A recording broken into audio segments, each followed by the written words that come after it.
Bienvenue sur Destination Crypto, le podcast qui vous emmène sur les sentiers tortueux de la crypto-monnaie. Je m'appelle Thibaut Coussin, je suis auteur et coach crypto. Ma mission, c'est de vous aider à comprendre l'univers de Bitcoin afin que vous profitiez de ce marché en pleine croissance. Si ce sujet vous intéresse, je vous invite à vous abonner et à reprendre un peu de café pour attaquer cet épisode. Vous êtes prêts ? Allez, c'est parti.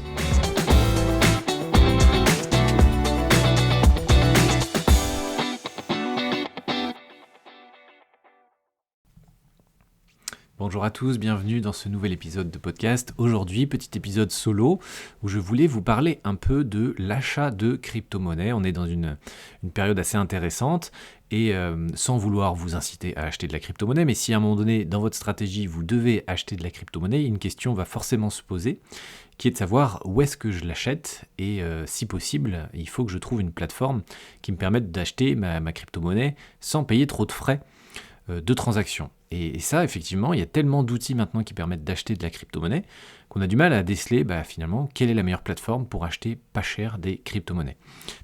Alors pour mettre ça en forme, je suis parti sur l'idée d'acheter 3 AVAX, donc 3 unités de la crypto-monnaie Avalanche, qui sont des AVAX. Je suis parti sur l'idée d'acheter 3 AVAX et de comparer les différentes solutions d'achat et voir quelle est la plateforme qui me coûte le plus cher et quelle est la plateforme qui me coûte le moins cher, sachant que, bien évidemment, en général, quand on fait un virement bancaire pour investir, c'est souvent moins cher que lorsqu'on paye en carte bleue, donc ça, il faut bien l'avoir en tête. Mais voilà, je vais vous faire un petit topo sur les différents prix que j'ai obtenus sur les différentes plateformes pour acheter 3 AVAX. Alors j'ai pas pu tester tous les outils, évidemment, il y en a des centaines. Par contre, j'ai un bon échantillon, j'ai testé Meria, Binance, Swissborg, Montpellerin et Ledger. J'ai essayé Ledger. Donc on démarre tout de suite avec Meria. Alors Meria pour acheter 3 AVAX. Meria, je ne sais pas si vous connaissez, c'est une plateforme qui permet notamment de faire du stacking.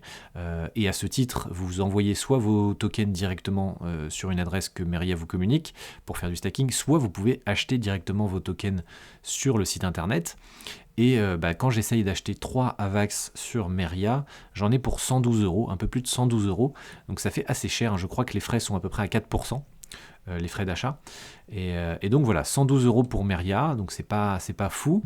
Quand je vais sur Binance et que j'essaye d'acheter 3 AVAX avec la carte bleue, enfin avec ma carte bleue, ça me coûte 110 €, donc c'est un peu mieux, mais c'est pas encore super.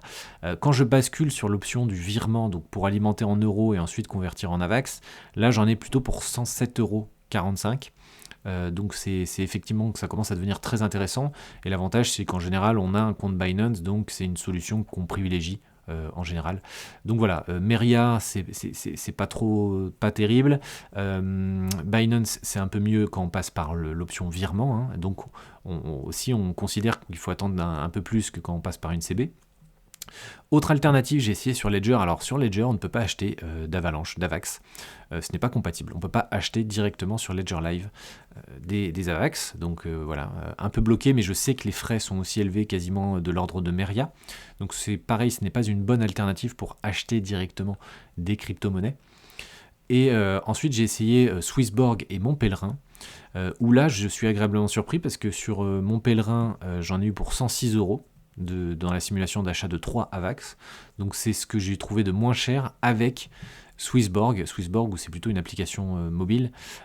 Et dans les deux cas, vous passez par des virements bancaires, hein, donc ce qui s'approche forcément de Binance qui est à 107 €. Donc la moralité un peu de cette simulation, c'est que non seulement effectivement il faut passer par du virement bancaire pour limiter au maximum les frais lors de vos achats en crypto, hein, c'est important, il faut prendre le temps, il n'y a pas d'urgence particulière, hein. Prenez les quelques jours pour mettre en place ce virement-là et pour optimiser un peu votre investissement. Et les plateformes qui sont les plus intéressantes restent donc Montpellerin, Swissborg et Binance dans mon analyse, sachant qu'en général, vous avez un compte sur Binance si vous êtes dans la crypto depuis un certain temps. Donc même si Binance est légèrement plus cher, mais vraiment de quelques centimes, c'est sans doute plus simple pour vous de passer sur Binance plutôt que de créer un compte sur Montpellerin ou sur Swissborg avec vérification d'identité et tout le tralala qui va avec. Si vous avez des crypto-monnaies à acheter, évitez de passer sur Ledger Live, évitez de les acheter directement sur Meria.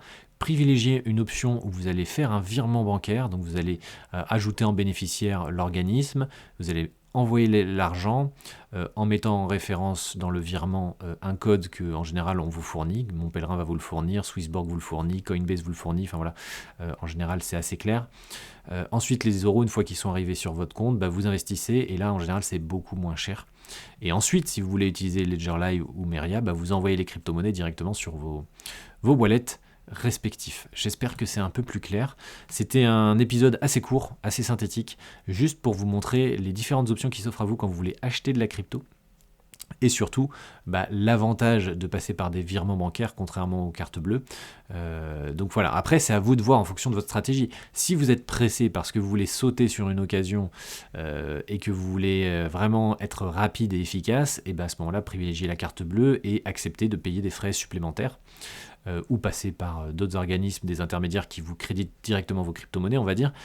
Mais voilà, si vous avez du temps, si vous avez une stratégie long terme et que vous n'êtes pas pressé, privilégier le virement bancaire, c'est toujours ce qu'il y a de mieux, et des plateformes comme Binance, Mon Pèlerin ou Swissborg qui ont des interfaces assez sympas. Un petit bémol sur Mon Pèlerin, je trouve que l'interface est un peu moins sympa que Swissborg ou Binance.